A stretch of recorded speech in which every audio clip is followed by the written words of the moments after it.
Namo tassa bhagavato arahato samma sambuddhassa. Namo tassa bhagavato arahato samma sambuddhassa. Namo tassa bhagavato arahato samma sambuddhassa.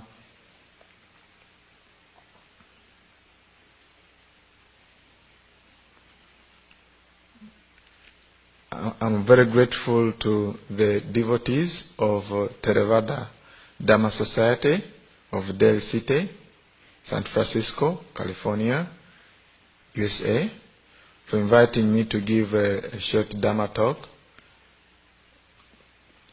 on today, July 4th, 2012. I thought of reflecting on the Dhamma that you find in the Dhammapada, the first two phrases. The first phrase goes like this: all actions are led by the mind. Mind is their maker. Mind is the chief. Act or speak with impure state of mind, and suffering will follow you, as the cat's wheel follows you, or follows the foot of the ox that pulls it. So this is a very, very powerful analogy the Buddha gave. It has two implications.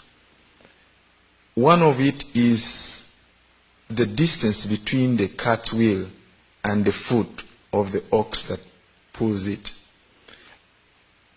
I was in Burma one time in Bago, Sadhu Pandita's monastery.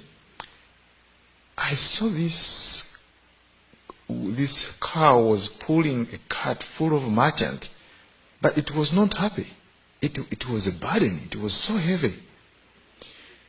So when we act with impure state of mind, with greedy hatred and delusion, this becomes a burden, and we suffer without even knowing that we are going to suffer, because we cannot connect between suffering and its cause. But in this phrase, it's very clear that once we do something with impure state of mind, suffering is going to follow. The implication also of the distance between the cat's wheel and the foot of the ox is very interesting, because there's a gap always, but still the wheel always catches up with the foot of the ox. It keeps on going, and follow it up wherever it goes. It's amazing, because it's the same thing that happens whenever we do something. Let's say we use abusive words, we get into strong emotions, and then we utter something not skillful, and then we hurt other people's feelings. After a while, we start regretting, oh, why did I say this? Maybe what I said is wrong. And then we are going to live the rest of our life in self-guilt. We have a lot of anxiety. So these two things actually are very important to remember, because every time if we remember this, we are not going to act out of greed, hatred and delusion, because we know suffering is going to follow us. Even if, let's say for instance, we do something unskillful, and then we get a lawyer to help us to overcome a certain case. We give them a lot of money and we get away with the case. But still after years, it's going to dawn on you and say, oh, maybe what I did was not skillful. That's why I'm suffering. So this is a very important phrase to remember. The second phrase, the Buddha said that all actions are led by the mind. Mind is the chief, mind is the maker. act or speak with a pure state of mind, and happiness is going to follow you as the shadow follows you without ever departing. So this is a very beautiful analogy, simile. Because when we do something with a pure state of mind, that means with loving kindness, with generosity, with wisdom and understanding, happiness always follows us immediately. So this simile has two implications. One is the immediacy of that shadow. Whenever you travel around and you look at your shadow, it's always available, it's immediate.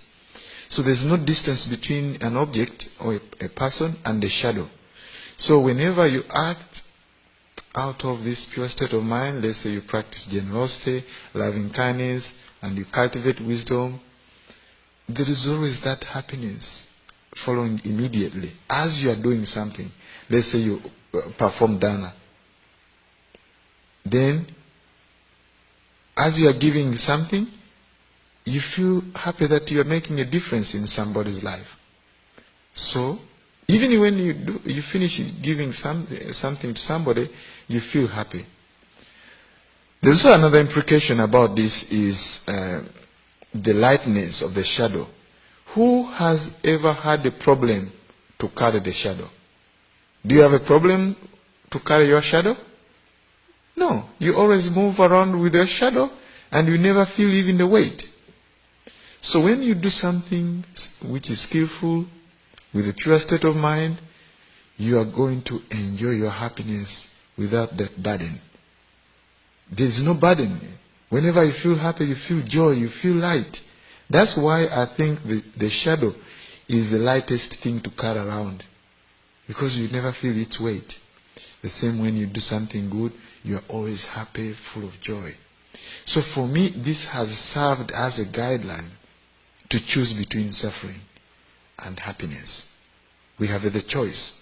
There, in the first two phrases of the Dhammapada, the Buddha mentioned it clearly. It's a kind of a menu we can choose. It's a short menu. We can choose to act out of greed, hatred, and illusion, and then suffering is going to follow us.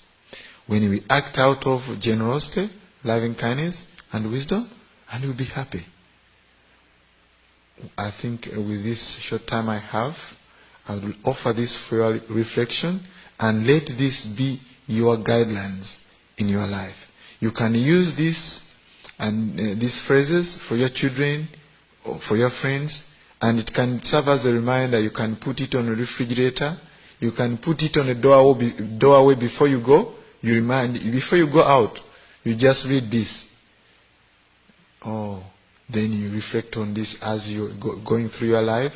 Or if I act with greed, hatred, and delusion, suffering is going to follow. If I act with loving kindness, generosity, and wisdom and understanding, I'll be happy. I think throughout the day, if you remember this, then you are going to be a happy person, you are going to give up suffering, and you are going to cultivate happiness. With this, I wish you a happy life, and may all beings be well, happy, and peaceful.